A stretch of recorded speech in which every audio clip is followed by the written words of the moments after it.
할렐루야. 오늘 함께 나눌 말씀의 제목은 우리의 계산을 뛰어넘으시는 하나님이라는 말씀의 제목입니다. 오늘도 함께 나누는 말씀을 통해 우리에게 베푸시는 하나님의 놀라운 은혜와 평안이 가득히 넘치는 귀한 시간이 되길 간절히 소망합니다. 우리는 삶 속에서 많은 계산들을 하며 살아갑니다. 아침에 일어나서 오늘 하루를 어떻게 살아갈지 생각하며 어떤 일을 할 때에도 이것을 할 수 있을지 없을지 여러 가지 인과관계를 따지면서 계산을 합니다. 뿐만 아니라 이런 시간과 물질, 체력과 상황을 따지고 계산하는 상황은 우리의 삶에 많은 순간 찾아오게 됩니다. 우리 학생 친구들도 공부를 하다 보면 계산을 하는 때가 찾아오게 될 겁니다. 이제 몇 시부터 몇 시까지는 수학 공부를 하고, 다음에는 국어 공부를 하고, 다음에는 영어 공부를 하는 그런 계획을 짜는 그런 계산도 할 텐데, 다들 아니라는 표정으로 저를 지금 쳐다보고 있는데, 공부관이 아니더라도 친구들과의 관계에 있어서도 이 친구한테 어떻게 말을 해야 이 친구가 어떻게 잘 받아들일지, 또 내가 가진 용돈은 이 정도밖에 없는데 매점을 가서 이것을 어떻게 사 먹고 살아야 될지 이러고서 많은 계산들을 하며 살아갈 겁니다. 또 뿐만 아니라 우리 어른들도 마찬가지입니다. 이번 달에 지출될 비용은 얼마인지, 또 이것을 내가 지금 사도 되는지, 또 우리 자녀들의 앞날은 어떻게 꾸려가야 될 것인지에 대한 많은 계획과 계산들이 우리에게는 많이 있을 것입니다. 아무리 계획적이지 않은 사람이라고 할지라도 자연스럽게 내 삶과 감당해야 되는 일 또는 미래에 대해서는 최소한의 계획과 계산을 하게 됩니다. 이 일을 하면 어떤 결과가 나올지, 이 말을 하면 상대방이 어떤 반응을 할지, 시간은 얼마나 걸리고 돈은 얼마나 들게 되며 내가 감당할 수 있을지에 대한 생각을 계속해서 따지고 계산하게 됩니다. 그리고 그 결과가 내 생각과 잘 맞지 않을 때에는 좌절하기도 하고 낙심하고 화를 내기도 하죠. 그래서 아예 계획 없이 무던하게 살려고 하는 사람들도 많이 있습니다. 그러나 이 계산하는 것 자체는 우리에게 안 좋은 것이 결코 아닙니다. 하나님께서는 우리에게 자유의지와 판단하고 선택할 지혜를 주셨기 때문에 우리에게는 계획하고 준비하는 것도 분명 필요합니다. 그런데 우리에게는 한 가지의 문제가 있습니다. 계산하는 것 자체는 우리에게는 너무나도 좋은 일인데, 그러나 하나님의 일에 대해서도 내 계산으로 생각하고 감당하라는 것이 우리의 문제입니다. 하나님의 일까지 내 생각 안에 가두려고 한다는 것이죠. 하나님께서 하라고 하시는 일 앞에서도 우리는 먼저 계산합니다. 우리에게 맡겨주신 지상 명령에 대해서도 가서 복음을 전해야 하지만 지금 상황에 전하기가 조금 어렵습니다. 아니면 사람들의 많은 거부감이 있습니다 하면서 계산을 하고, 여러 가지 일을 진행할 때에도 시간이 안 되는데, 재정도 부족하고 사람도 없고 나도 능력이 없고 피곤한데 라고 생각을 하면서 하나님의 뜻과 가능성을 보기보다는 먼저 내 형편과 내 현실을 보고 계산합니다. 그래서 하나님의 일을 내 생각으로 미루고 포기하고 안 될 것이라고 결론을 내릴 때가 많이 있습니다. 그런데 성경을 보면 하나님은 언제나 우리의 생각과 계산을 뛰어넘어서 기적을 일으키십니다. 나는 안 된다고 하는데 하나님께서는 할 수 있다고 말하시고, 부족하다고 하는데 충분하다고 말씀하시면서 우리로는 하지 못하는 놀라운 기적을 하나님께서는 이루십니다. 오늘 본문에서도 우리의 계산으로는 불가능이라 생각했던 일을 예수님께서 기적으로 바꾸신 일이 등장합니다. 바로 오병이어의 사건이죠. 수많은 사람들이 배고파하고 있었고 제자들은 계산하고 있었습니다. 돈과 현실적인 가능한 방안, 가지고 있는 음식까지 다 따져보며 가능성을 판단하고 결국에는 불가능하다고 생각을 하고 있었는데, 그러나 그 속에서 예수님은 제자들의 계산을 뛰어넘으셔서 놀라운 일을 행하셨습니다.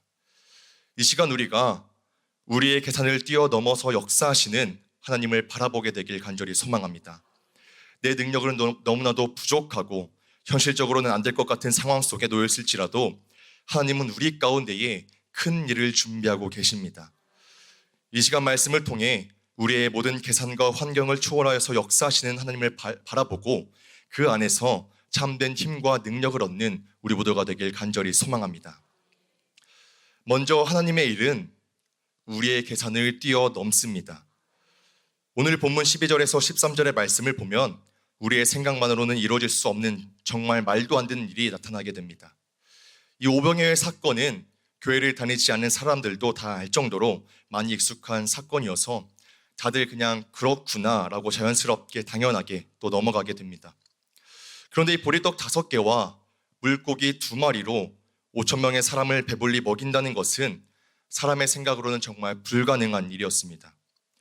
가지고 있는 것은 없는데 성인 남자 5천 명이나 되는, 또 심지어 여자와 어린아이까지 합하면 10,000명이나 넘을 이런 인원을 다 먹인다는 것은 어떤 방법으로 계산하고 고민해봐도 절대 답이 나오지 않는 상황이었습니다. 그래서 7절 말씀에서 빌립은 이렇게 얘기합니다. 각 사람으로 조금씩 받게 할지라도 200데나리온의 떡이 부족합니다. 빌립은 틀린 계산을 한 게 아니었습니다. 오히려 아주 정확하게 계산을 했습니다. 돈이 얼마나 필요하고 부족한지, 현실적으로는 가능한 것인지 따져 보았습니다. 그러나 아무리 계산해봐도 턱없이 부족하고 불가능한 일이었죠. 그런데 여기는 한 가지의 문제가 있었습니다. 그것은 바로 계산이 틀린 것이 아니라 내 생각으로만 계산을 했다는 것입니다. 우리들도 그렇습니다. 교회 일을 하다 보면 사람이 부족하다, 시간이 없다, 예산이 없고 이건 너무 힘들다라고 생각을 하게 됩니다. 이건 교회 일뿐만이 아니라 가정이나 직장, 사업장에서도 마찬가지이죠. 우리 집 상황으로는 너무나도 어렵다, 너무 늦었다, 잘 안 된다라고 생각을 하지만, 그러나 하나님의 일은 우리의 생각으로, 우리의 계산으로 결정되지 않습니다. 예수님께서 축사하시고 떡을 나눠 주었을 때에 보리떡 5개와 물고기 2마리밖에 없었던 그 양으로 모두가 배불리 먹고 심지어 12바구니가 남았다고 성경은 기록하고 있습니다. 사람의 계산으로는 모자랐는데 예수님의 손에 들려지니 부족한 것이 채워지고 남게 되는 놀라운 기적이 일어나게 된 것입니다. 우리는 늘 부족함을 보지만 하나님은 우리의 가능성을 보시고 기적을 일으키시는 분이십니다. 우리의 생각으로는 도저히 이룰 수 없을 것 같은 그런 일들을 우리가 바라보지만, 하지만 그것을 뛰어넘어서 이루시는 분이 바로 우리 하나님이십니다. 그래서 고린도전서 1장 25절에서는 이렇게 말씀을 합니다. 하나님의 어리석음이 사람보다 지혜롭고 하나님의 약하심이 사람보다 강하니라. 아멘. 우리는 하나님의 일을 내 계산으로 먼저 판단하고 포기하면 안 됩니다. 하나님의 일을 우리의 계산으로 가두어서도 결코 안 됩니다. 아무리 우리가 지혜롭고 경험이 많아도 하나님의 어리석음조차 뛰어넘을 수가 없는 것이 바로 우리들입니다. 내일 우리 교회에서 이제 벚꽃 축제 행사가 있죠. 다들 모르셨겠지만 제가 이 행사의 총괄입니다. 이제 말은 총괄이라고 하지만 사실 저는 한 게 없고, 이제 다들 해주시는 분들이 다 너무 잘해주셔가지고 또 이렇게까지 왔는데, 근데 사실 제가 이 행사를 처음 하자고 제안을 하셨을 때 저는 진짜 못하겠다라는 생각이었습니다. 처음에 같이 행사를 하자고 얘기를 하셨을 때 그거를 듣고서 하면서 이제 3초 동안 생각을 하는데, 그 3초의 생각 동안 머릿속에서 지금 나는 이걸 어떻게 감당할 수 힘도 없고 경험도 없고 뭐 말씀을 준비해야 되고 학교 다니고 사역하고 막 뭐가 아마 안 되는데라는 생각을 머릿속에서 싹 스쳐가서 하는데, 아무리 그 생각을 해봐도 이거를 감당할 수가 없을 것 같은 생각이 자꾸 드는 겁니다. 그래가지고 이건 안 되는데 라고 생각을 했는데, 그런데 어쩌겠습니까? 하자는데 해야죠. 그래가지고 또 그래서 거부는 못하고, 그래도 하나님께서 또 괜히 하자고 하신 게 아닐 테고, 또 하나님께서도 이 일을 통해서 한계를 넘어서 역사하시겠구나라는 것을 또 생각을 하면서 또 일을 시작하게 됐죠. 하지만 그래도 준비하는 과정에서는 또 많은 어려움들이 있었습니다. 의견도 맞추기 어렵고 준비도 어렵고, 또 벚꽃은 일찍 피고 진다 그러고 난리도 아니었죠. 그런데 다들 오시는 길에 보셨죠? 또 이제 바깥에 이제 벚꽃이 아직까지 잘 붙잡혀 있고 피어 있는 그 아름다운 광경을, 뭐 지나가는 사람들은 이거를 보고 아무 생각이 없을 수도 있습니다.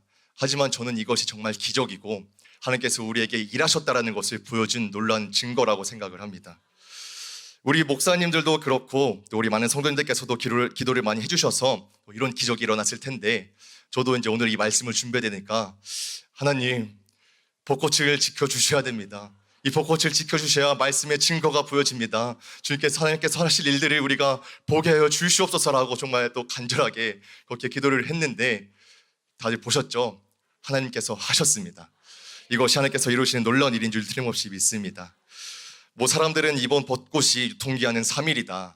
또 일찍 피고 진다. 폭풍우가 온다. 막 그랬지만 하지만 하나님은 저희의 계산을 뛰어넘어서 시간도 일기도 주장하셔서 말씀의 증거를 우리에게 보여주셨습니다.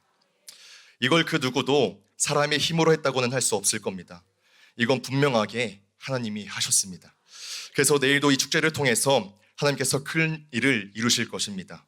그래서 저도 그래서 이제 준비하는 데에서도 어려움도 있었지만 이제는 또 하나님께서 이루실 것에 대한 또 기대를 가지고서 기다리고 있는데 또 다들 내일 함께 동참하셔서 또 하나님께서 이루실 큰 일들을 함께 바라보고 은혜를 누리는 귀한 시간이 되길 간절히 소망합니다. 결국 하나님은 항상 우리의 생각과 계산, 뜻을 다 뛰어넘어서 우리에게 가장 필요하고 우리에게 가장 완벽한 일을 이루십니다. 그리고 두 번째로 그렇게 이제는 우리가 가진 것을 하나님께 드려야 됩니다. 제가 이제 두 번째라고 늦게 끝나는 거 아니냐라고 걱정 안 하셔도 됩니다. 이 모든 시간 하나님께서 또 우리의 계산을 초월해서 역사하고 계시기 때문에 또 그 하나님을 믿고 우리가 함께 나아갈 수 있으면 좋겠습니다. 오늘 본문의 오병이어의 기적은 어쩌다가 된 것이 아닙니다. 예수님께서 갑자기 이제 내가 나설 차례인가 하고서 갑자기 시작하신 것도 결코 아닙니다. 우리가 같이 오늘 본문 11절 말씀을 한번 같이 읽어보면 좋을 것 같습니다. 오늘 요한복음 6장 11절의 말씀입니다.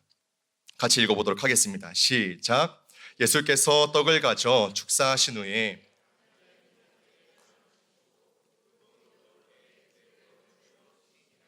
아멘. 오병이의 기적은 예수님께서 떡을 가져 축사하신 후에 일어나게 됐습니다. 어린아이가 가지고 있던 그 도시락을 예수님께 드렸더니 기적이 일어나게 된 것입니다. 그 많은 사람들 가운데에 이 한 아이가 가지고 있었던 것은 보리떡 5개와 물고기 2마리 뿐이었습니다. 그 양은 너무나도 적어서 5,000명 앞에서는 아무것도 아닌 것처럼 보였고 제자들도 이것이 이 많은 사람들에게 얼마나 되겠사옵니까? 라고 말합니다. 그러나 중요한 것은 많고 적음이 아니었습니다. 중요한 것은 그 작은 정성을 예수님께 드렸다라는 것입니다. 이 아이가 만약 이건 너무 적어서 의미가 없을 거예요 라고 생각을 하고서 예수님께 드리지 않았더라면 아무 일도 일어나지 않았을 것입니다. 하지만 그 작은 것을 예수님께 드렸을 때에 기적의 시작이 되었습니다. 우리도 이제는 내가 가지고 있었던 것을 하나님께 드려 기적을 이루시는 그 일에 동참하게 되길 간절히 소망합니다. 나는 가진 게 없다. 시간도 물질도 재능도 없다라고 생각이 될 수도 있겠지만 예수님은 과부의 2랩돈만으로도 다른 모든 사람들보다 많이 넣었다고 하시는 분이십니다. 하나님께서는 큰 것이 아니라 주님께 드려진 그 작은 것을 통해서 큰 일을 이루시는 분이십니다. 그렇게 우리 모두가 우리가 가진 것을 드려서 하나님께서 이루실 그 기적의 주인공들이 되길 간절히 소망합니다.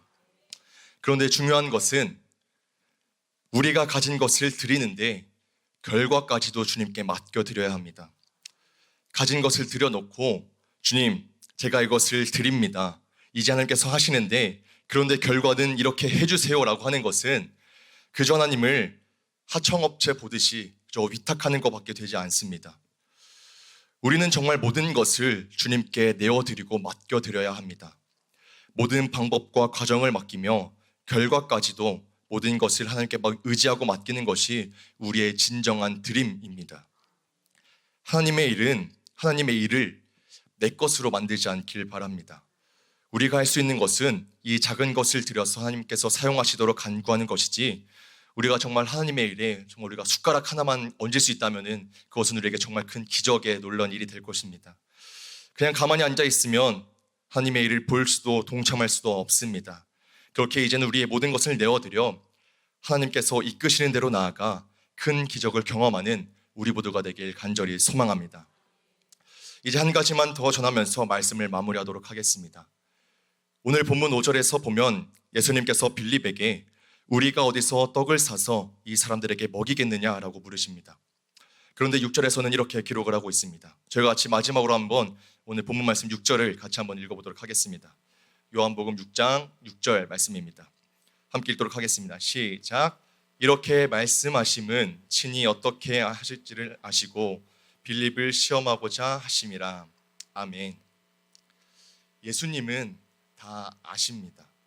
무슨 상황인지, 어떻게 해결해야 할지, 무엇이 가장 좋은 결과인지 예수님은 모든 것을 이미 아시고서 우리에게 물으십니다. 어떻게 할래? 그러면 우리는 이제 정말 뭘 모르니까 이제 또 막막하게 우리의 생각을 어떻게 할지 이제 계산기를 두드리게 되는 것이죠. 그리고 결국 아등바등 살아가고 있는 우리에게 예수님께서는 다시 또 찾아오셔서 이렇게 말씀을 하시죠. 나에게 맡겨라. 때로는 내 계산대로 안 되니까 왜 이렇게 되는 것인지, 정말 하나님께서 이끄시는 것이 맞는 것인지 하는 의문도 들게 됩니다. 내 머리로는 이해가 안 되고 감당하기 어려운 순간들이 우리에게는 찾아오게 됩니다. 하지만 그 순간에도 하나님은 우리 가운데 함께 하시고 그 과정과 결과를 주장하고 계십니다. 그 일들을 통해서 하나님은 우리의 믿음을 보시고 가장 선한 길로 우리의 삶을 이끌어 가십니다.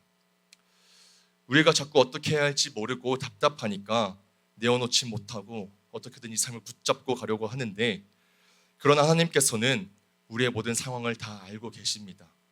그렇게 이제는 우리가 모든 것을 내가 이루려는 것이 아니라 하나님께 내어드려 주님께서 이루실 일들을 바라보며 나아가길 간절히 소망합니다.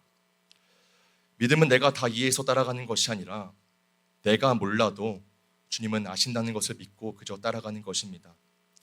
아브라함은 어디로 갈지 몰랐지만 하나님께서는 알고 계셨고, 요셉은 왜 애굽에서 노예 생활을 해야 되는지 알지 못했지만 하나님께서는 아시고서 이끄셨습니다. 그래서 예수님께서도 너무나도 힘들고 고된 길이었지만 하나님께서 어떻게 하실지를 아셨기에 그 십자가 길을 걸어가시고 우리에게 참된 생명의 구원이라는 놀라운 기적을 안겨주셨습니다. 하나님은 언제나 우리의 계산을 뛰어넘으십니다. 우리는 불가능한 일도 하나님께 우리의 모든 것을 드릴 때 놀라운 기적을 이루시며, 모든 것을 아시는 하나님은 이 세상의 시작과 끝도 주장하시고 지금도 살아서 역사하고 계십니다. 이제는 내 생각으로는 불가능하고 이해가 되지 않더라도 인생의 처음과 끝을 주장하시는 그 주님을 믿고 나의 삶을 들여 하나님의 일에 동참하고 기적의 주인공이 되는 우리 모두가 되길 간절히 소망합니다. 우리의 계산은 늘 부족함을 보지만 하나님께서는 가능성을 보시고, 우리의 계산으로는 안 된다고 말하지만 하나님께서는 할 수 있다고 말씀하십니다. 그러므로 이제는 내 계산으로 하나님의 일을 먼저 판단하거나 포기하지 않길 원합니다. 내가 가진 것이 작아 보여도 주님께 드리고, 내가 방법을 몰라도 하나님은 어떻게 하실지 아신다는 믿음을 소유하게 되길 원합니다. 그렇게 오늘 이 금요철학 가운데에 우리의 계산을 뛰어넘어 역사하신 하나님을 바라보고 의지하며 그 주님 앞에 간절하게 기도하는 시간이 되길 간절히 소망합니다. 그래서 하나님께서 하실 일들을 우리가 기대하고 그 일에 믿음으로 동참하여 기적의 주인공이 다 되는 저와 성실의 모든 성도님들이 되시길 주님의 이름으로 간절히 축복합니다.